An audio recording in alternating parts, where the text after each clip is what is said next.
books and an ancient set of china. There was no superfluous ornament in the room, not one modern piece of furniture, save a brace of work boxes and a lady's desk in rosewood, which stood on a side table. Everything, including the carpet and curtains, looked at once well worn and well saved. Mr. St. John, sitting as still as one of the dusty pictures on the walls, keeping his eyes fixed on the page he perused, and his lips mutely sealed, was easy enough to examine. Had he been a statue instead of a man, he could not have been any easier. He was young, perhaps from 28 to 30, tall, slender. His face riveted the eye. It was like a Greek face, very pure in outline, quite a straight classic nose, quite an Athenian mouth and chin. It is seldom indeed an English face comes so near the antique models as did his.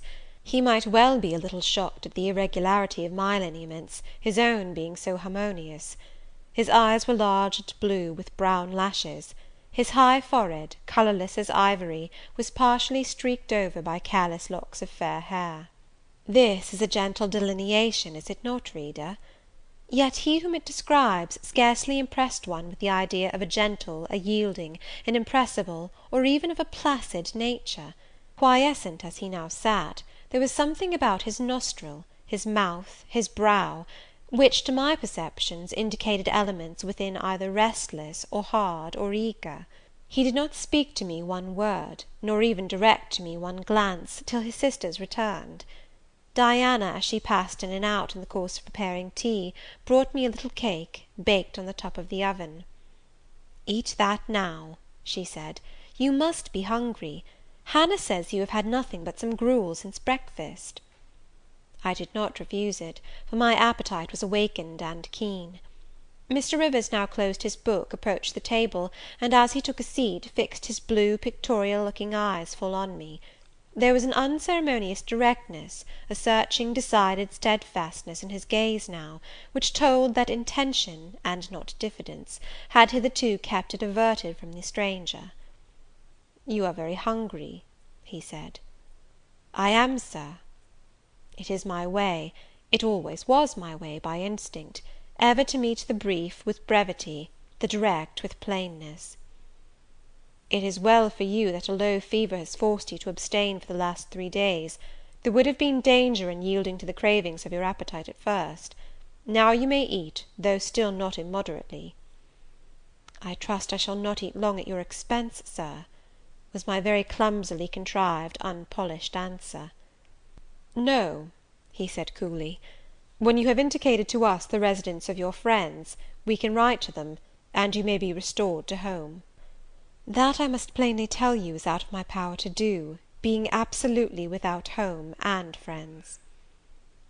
The three looked at me, but not distrustfully. I felt there was no suspicion in their glances, there was more of curiosity. I speak particularly of the young ladies. St. John's eyes, though clear enough in a literal sense, in a figurative one, were difficult to fathom. He seemed to use them rather as instruments to search other people's thoughts, than as agents to reveal his own; the which combination of keenness and reserve was considerably more calculated to embarrass than to encourage.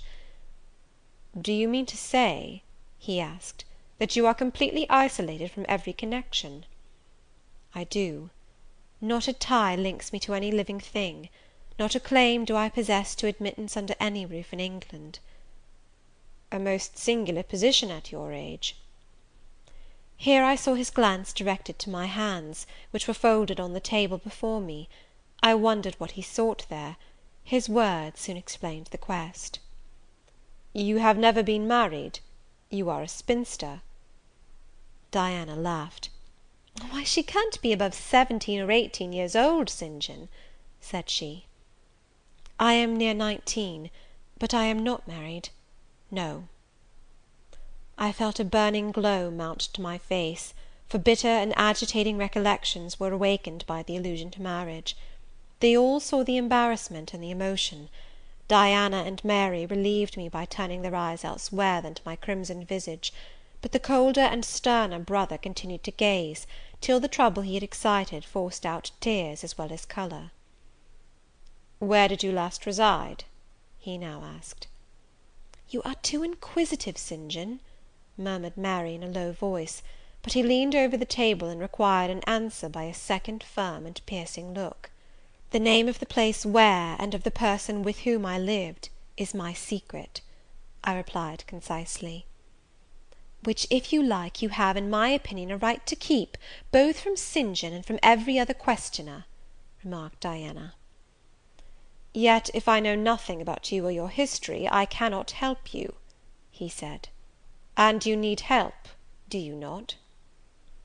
I need it, and I seek it so far, Sir, that some true philanthropist will put me in the way of getting work which I can do, and the remuneration for which will keep me, if but in the barest necessities of life.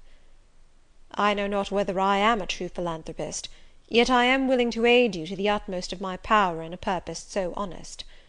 First, then, tell me what you have been accustomed to do, and what you can do. I had now swallowed my tea. I was mightily refreshed by the beverage, as much so as a giant with wine. It gave new tone to my unstrung nerves, and enabled me to address this penetrating young judge steadily. Mr. Rivers, I said, turning to him, and looking at him as he looked at me, openly and without diffidence, you and your sisters have done me a great service, the greatest man can do his fellow being. You have rescued me, by your noble hospitality, from death. This benefit conferred gives you an unlimited claim on my gratitude, and a claim, to a certain extent, on my confidence. I will tell you as much of the history of the wanderer you have harboured, as I can tell without compromising my own peace of mind, my own security, moral and physical, and that of others. I am an orphan, the daughter of a clergyman. My parents died before I could know them. I was brought up a dependent, educated in a charitable institution. I will even tell you the name of the establishment, where I passed 6 years as a pupil, and 2 as a teacher, Lowood Orphan Asylum, shire. You will have heard of it, Mr. Rivers. The Reverend Robert Brocklehurst is the treasurer. I have heard of Mr. Brocklehurst, and I have seen the school. I left Lowood nearly a year since to become a private governess. I obtained a good situation, and was happy. This place I was obliged to leave 4 days before I came here. The reason of my departure I cannot and ought not to explain. It would be useless, dangerous, and would sound incredible. No blame attached to me. I am as free from culpability as any one of you 3. Miserable I am, and must be for a time, for the catastrophe which drove me from a house I had found a paradise was of a strange and direful nature. I observed but 2 points in planning my departure: speed, secrecy. To secure these, I had to leave behind me everything I possessed except a small parcel, which, in my hurry and trouble of mind, I forgot to take out of the coach that brought me to Whitcross. To this neighbourhood, then, I came, quite destitute. I slept 2 nights in the open air, and wandered about 2 days without crossing a threshold; but twice in that space of time did I taste food, and it was when brought by hunger, exhaustion, and despair almost to the last gasp, that you, Mr. Rivers, forbade me to perish of want at your door, and took me under the shelter of your roof. I know all your sisters have done for me since, for I have not been insensible during my seeming torpor, and I owe to their spontaneous, genuine, genial compassion as large a debt as to your evangelical charity. "Don't make her talk any more now, St. John," said Diana, as I paused. "She is evidently not yet fit for excitement. Come to the sofa, and sit down now, Miss Elliot." I gave an involuntary half start at hearing the alias. I had forgotten my new name. Mr. Rivers, whom nothing seemed to escape, noticed it at once. "You said your name was Jane Elliot," he observed. "I did say so, and it is the name by which I think it expedient to be called at present; but it is not my real name, and when I hear it, it sounds strange to me." "Your real name you will not give?" "No. I fear discovery above all things, and whatever disclosure would lead to it, I avoid." "You are quite right, I am sure," said Diana. "Now do, brother, let her be at peace a while." But when St. John had mused a few moments, he recommenced as imperturbably and with as much acumen as ever. "You would not like to be long dependent on our hospitality. You would wish, I see, to dispense as soon as may be with my sister's compassion, and above all with my charity.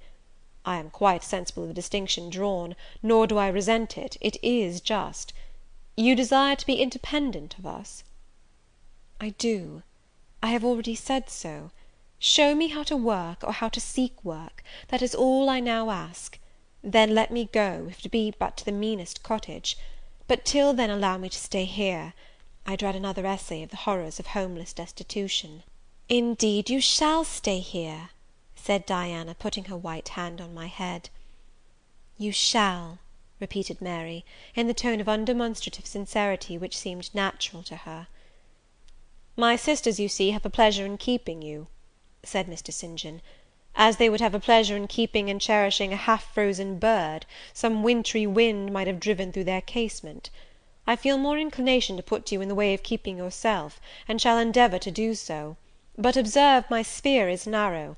I am but the incumbent of a poor county parish; my aid must be of the humblest sort; and if you are inclined to despise the day of small things, seek some more efficient succour than such as I can offer." "She has already said that she is willing to do anything honest she can do," answered Diana for me; "and you know, St. John, she has no choice of helpers; she's forced to put up with such crusty people as you." "I will be a dressmaker, I will be a plain workwoman, I will be a servant, a nurse girl, if I can be no better," I answered. "Right," said Mr. St. John, quite coolly; "if such is your spirit, I promise to aid you in my own time and way." He now resumed the book with which he had been occupied before tea. I soon withdrew, for I had talked as much, and sat up as long, as my present strength would permit. CHAPTER XXX.